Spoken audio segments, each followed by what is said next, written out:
Bon, évidemment, on commence avec Bitcoin. Depuis février 2026, la liquidité globale stagne. On le voit bien sur la Golden Curve, la ligne jaune qui représente la variation trimestrielle de la liquidité qui chute depuis cette même période. En fait, regarder si la courbe monte ou descend, c'est bien, mais le plus important, c'est de comprendre pourquoi. Qu'est-ce qui ralentit en ce moment la croissance monétaire ? Déjà, il y a les prix de l'énergie. Depuis février, le pétrole est passé de 60 au prix actuel, en passant par plein de phases. Quand l'énergie coûte plus cher, tout le système ralentit. Ensuite, faut pas oublier que les politiques monétaires globales ne sont pas spécialement accommodantes en ce moment.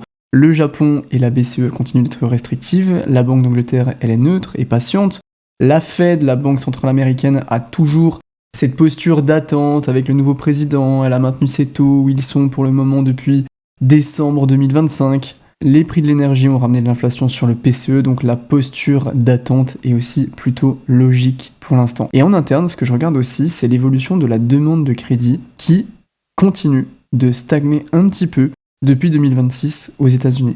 Si vous regardez la courbe rouge ici, c'est la croissance annuelle des prêts faits aux entreprises. Et on voit que depuis février, au début du conflit, ça a pas mal ralenti.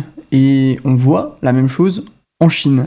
Donc, cette courbe jaune, elle descend, mais pour des raisons macro qui augmentent les probabilités de voir les conditions monétaires rester comme elles sont, c'est-à-dire pas si accommodantes que ça, et ces conditions ne sont pas bonnes pour les crypto-monnaies. Maintenant, si on fait le point sur Bitcoin, si on assemble la liquidité, la temporalité, la macro, plein d'éléments externes, on peut commencer à songer au fait qu'on va arriver dans une zone de bottom sur Bitcoin et les crypto-monnaies. Ça fait un moment que je vous en parle, que ça soit même en termes de temporalité. En général, les bottoms de bear market se font 1 an après le top du dernier cycle. Le dernier top, c'était en octobre. On y arrive tranquillement en octobre. Donc pour moi, on a encore des mois un peu tumultueux. Mais je pense, et c'est une vision très personnelle, que le pire est derrière nous. Est-ce que ça veut dire qu'on va faire x3 depuis maintenant ? Pas du tout. Un truc qui est vraiment important à regarder, c'est la demande institutionnelle. Et là, je vois des signaux qui sont vraiment intéressants. Le mois dernier, ça a vraiment été violent en termes d'outflow pour les ETF. On voit très clairement une rotation de prise de risque en dehors des cryptos. En 30 jours, les clients d'ETF, regardez cette descente des enfers, là c'est le Niagara, vraiment c'est terrible. Les clients d'ETF ont dumpé plus de 77 000 bitcoins le 1er juillet. C'est très largement le plus gros sell-off depuis le début de l'historique des ETF. Par contre, vous la voyez celle-là, jolie remontée. On dirait le comeback de l'Olympique Lyonnais en saison 2024. Vraiment, c'est plutôt joli. On voit qu'on a une baisse de la pression vendeuse qui s'est ressentie sur la stabilisation du prix de Bitcoin en ce moment. Et sur le trimestre, regardez, c'est encore plus visible. Au Q2 2026, les clients d'ETF étaient sur 3 trimestres consécutifs dans le rouge. Et c'est aussi le trimestre où ils ont le plus vendu. La pression vendeuse était très forte de leur côté, mais si elle a drastiquement ralenti le mois dernier, c'est que la zone de prix actuelle est intéressante pour certains d'entre eux. Faut pas oublier non plus qu'il y a eu tout le FUD autour de stratégie aussi, qui va très bien, j'en parle un petit peu plus loin dans cette vidéo. J'ai fait une vidéo sur le sujet, n'hésitez pas à aller la voir. En tout cas, un nouveau trimestre commence en positif pour l'instant, on va monitorer tout ça.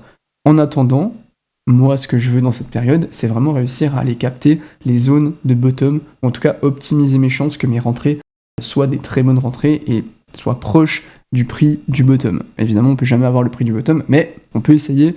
Et pour ça, l'un des indicateurs que j'utilise, c'est le Bitcoin Winter.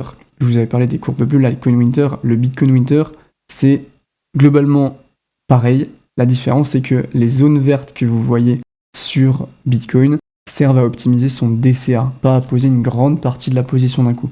Pour moi, Bitcoin, ça se hold, donc on l'accumule dans le temps en boostant le DCA dans les périodes opportunes. Les altcoins, pour moi, c'est des entrées plus stratégiques, plus sporadiques, donc une gestion plus pointilleuse, et l'Altcoin Winter me permet de trouver ces zones. Et on voit que les signaux en 2 semaines sont vraiment très intéressants, et c'est ma référence. Le retour sur investissement médian d'un investissement à la fin de chaque zone verte, vous le voyez ici, c'est 80% sur 1 an et 400% sur 2 ans. Donc je le surveille. Pour l'instant, on n'est pas dans une période de zone verte, mais à la prochaine zone verte, je vais renforcer mon DCA et me repositionner. Dites-moi si ça vous intéresserait que je vous mette cet indicateur à disposition. C'est évidemment des statistiques, il n'y a rien de garanti. Bitcoin va bien, oui, il y a quelques débats en ce moment, encore sur des mises à jour du protocole, mais ça n'a rien à voir avec toute la peur qu'on avait autour du dernier bear market. La régulation avance tranquillement et tout le monde attend le Clarity Act. Honnêtement, avec tout ce que je vois en ce moment, plus mes indicateurs, ça me conforte dans la thèse que DCA Bitcoin en ce moment est une décision financière rationnelle. Ok, on commence par la demande institutionnelle pour Bitcoin et Ethereum. Normalement, cette charte, vous la connaissez par cœur, mais ça fait partie des chartes qui sont très importantes à suivre et à monitorer sur des semaines et des semaines et des semaines et des semaines. Et on voit des trucs très intéressants. Je vois des signaux qui renforcent la probabilité qu'on est bel et bien dans une zone de formation de bottom qui est parfaite pour continuer son DCA. Ce que vous regardez, c'est l'absorption en nombre de Bitcoin des clients d'ETF sur 30 jours. Ok, la ligne jaune et la ligne blanche, c'est le prix de Bitcoin. Fin Q2, on a une pression vendeuse qui était à 77 000 Bitcoin en 30 jours.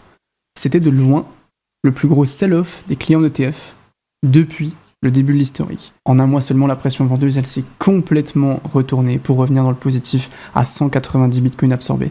Le signal, c'est que la pression vendeuse, elle a beaucoup plus de mal parce que certains clients d'ETF profitent de la zone de prix actuelle pour recharger ou pour créer leur position. On le voit ici, regardez cette charte jaune qui est en train de revenir dans le positif. Et on est en train de le sentir sur la stabilisation du prix. Il n'y a pas de quoi crier au bull run immédiatement, évidemment, mais la demande redevient de plus en plus forte, elle doit continuer de le devenir, mais là, elle surpasse la pression vendeuse pour la première fois depuis plusieurs mois. Donc, c'est une évolution dans le bon sens, ça veut dire qu'on n'est pas les seuls à faire du DCA sur Bitcoin en ce moment. Si on regarde sur Ethereum, c'est pareil. On est passé de moins 359 000 Ethers vendus en 30 jours au début du Q3 le 1er juillet. En un mois, on est remonté à plus de 196 000 Ethers absorbés.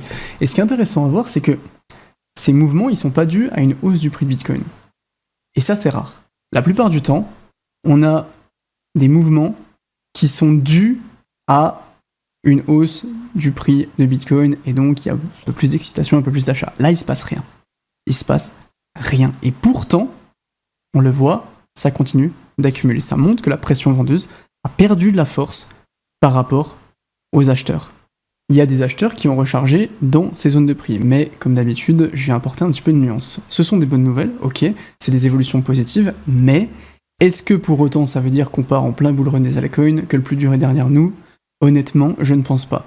De mon point de vue, le risque de correction encore plus profonde, de longue latéralisation qui dure encore des semaines, il est toujours bien présent, surtout sur les altcoins.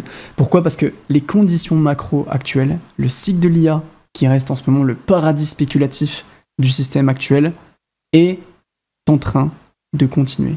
Et pour moi, on n'est pas encore sorti de l'auberge. On sortira un jour de l'auberge, croyez-moi. On va ouvrir la porte, il va y avoir un grand ciel bleu, on se sera préparé pendant des mois et on sera bien content. Pour l'instant, on n'est pas encore sorti. Depuis février 2026, vous le voyez ici, la liquidité, elle, stagne. Regardez la charte blanche qui est la liquidité mondiale. Il se passe absolument rien. Et on le voit ici avec la Golden Curve, la variation de la liquidité mondiale, elle continue de chuter depuis la même période. Et on sait que le manque d'injection de liquidité, il n'est pas favorable à Bitcoin et encore moins aux altcoins qui sont, je vous le rappelle, les actifs les plus volatiles du monde. Et ils sont très volatiles. Donc, la croissance mondiale globale, elle est en pause. La question c'est, pourquoi ? Déjà, pour commencer, le pétrole. Quand l'énergie coûte plus cher, tout le système ralentit. Et le prix du pétrole, il est passé de 60 au prix actuel, sans aucune forme de manipulation. Non. D'ailleurs, on est sûr que ça n'arrivera plus jamais, puisque le 1er août, Donald Trump a enfin lancé Truth API, l'API de la vérité pour les institutionnels. Donc il n'y a plus à s'inquiéter de ce côté-là. Ça ne coûtera que 100 000 $ par mois, ok ? Et ça sera la vérité. Et rien que la vérité. Donc, soyez tranquille, c'est terminé. Les délits d'initiés et tout. Déjà, ça n'existait même pas. On va pas... Voilà, évidemment que ça n'existait pas. Ensuite, l'inflation aux US qui est repartie depuis le début de l'année avec la montée des prix de l'énergie. Ça veut pas dire qu'en cas de résolution de conflit, ça va rester comme ça. Mais pour l'instant, il ne me semble pas que l'on soit dans ce scénario. Et c'est l'un des éléments qui pousse la Fed à être patiente et à maintenir ses taux depuis décembre 2025. Un autre élément qui ralentit la croissance monétaire globale, c'est la demande de crédit qui elle aussi stagne un petit peu depuis 2026. Vous connaissez peut-être cette notion de création monétaire qu'on appelle ex nihilo. L'argent est créé via les crédits. Quand vous arrivez devant votre banquier et que vous faites un crédit de 100 000 $ pour acheter votre maison, 100 000 €, peu importe, l'argent est créé via ce crédit. Et l'argent n'est créé que comme ça. Donc de voir les impulsions en termes de crédit, ça donne un petit peu une vision de ce qui va se passer en termes de liquidité dans les prochains mois, puisque ça va se répercuter ensuite. Et ici, vous avez la croissance annuelle du crédit bancaire pour différentes parties de l'économie, les entreprises, les total des prêts, crédit total, ménage, etc. Et en orange, la croissance des crédits des ménages, elle a pas mal stagné depuis février. Et le plus frappant, vous la voyez ici, c'est la ligne rouge. Les crédits aux entreprises. La croissance s'est complètement aplatie depuis février, ce qui va aussi ralentir la croissance de l'économie. Et c'est le même délire en Chine. L'impulsion de crédit, elle a ralenti depuis juin 2025, mais ça s'est accéléré à partir de février 2026 avec cette chute un peu terrible, qui d'ailleurs correspond aux zones de bear market. Et la Banque centrale, elle a réduit son bilan de février à mai. La Banque centrale de Chine nous portait la liquidité mondiale à bout de bras depuis des années, et cette stagnation de la liquidité mondiale, elle est due en grande partie à cette Banque de Chine qui a mis en pause ses injections à cause notamment de ce qui se passe en Iran. Et là, on voit qu'elle a réduit son bilan de février au mois de mai. Tout ça avec l'équité de la BCE et de la Banque du Japon qui continuent de retirer de la liquidité du système. C'est plutôt logique de voir la liquidité globale à l'arrêt depuis février, et ces conditions ne sont pas bonnes pour les cryptos. On a des débuts de pistes encourageantes. Déjà, il faudrait que cette histoire en Iran s'arrête, ça ferait du bien. On le voit ici quand même, la Banque de Chine réinjecte, d'accord, elle avait mis en pause, mais bon. Mais, pour l'instant, la liquidité excédentaire qu'on a accumulée depuis le Covid et qui veut spéculer, elle est où? Elle n'est pas dans les cryptos, elle est dans l'IA.